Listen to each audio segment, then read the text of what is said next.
Hello and welcome to Curiosity, where we explore fascinating topics from history, science, culture and more. Today we are going to talk about why the Industrial Revolution happened first in England. The Industrial Revolution was a period of rapid economic and social change that transformed the world from an agrarian and handicraft society to one dominated by industry and machine manufacturing. It began in Britain in the 18th century and spread to other parts of the world in the 19th and 20th centuries. But what were the causes of this remarkable transformation? Why did Britain become the first country to experience the Industrial Revolution? Historians have identified several factors that contributed to Britain's industrial success.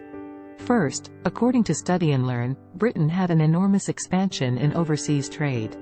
It had a large and profitable empire that provided it with raw materials, markets, and naval power.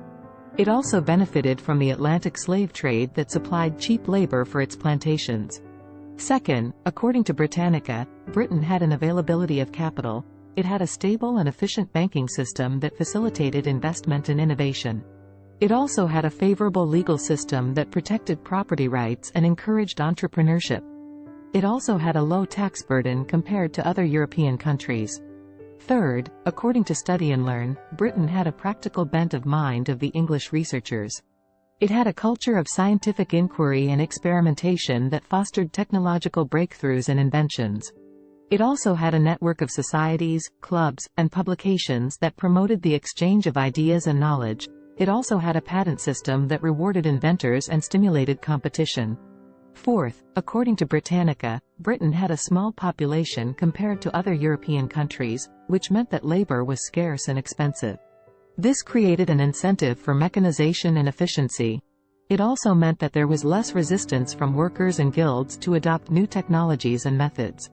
It also meant that there was more demand for consumer goods and services.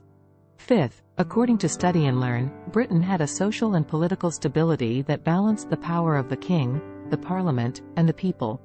It had a constitutional monarchy that limited the authority of the monarch and respected the rights of the subjects.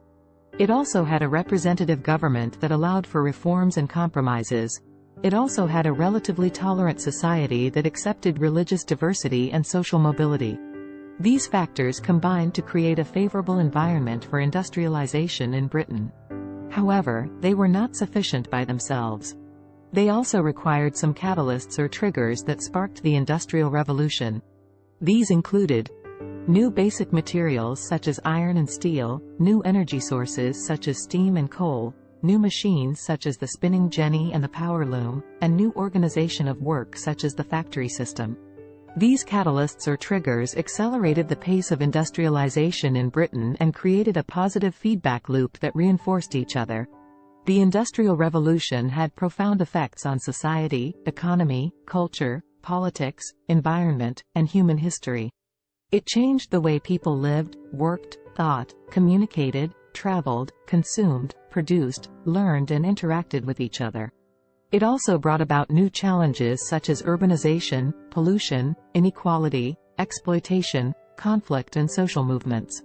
The Industrial Revolution was not only a British phenomenon but also a global one that influenced many other countries and regions. That's all for today's episode. Thank you for watching Curiosity. If you enjoyed this video, please like and subscribe for more content like this. And don't forget to share your thoughts and questions in the comments below. Until next time, stay curious.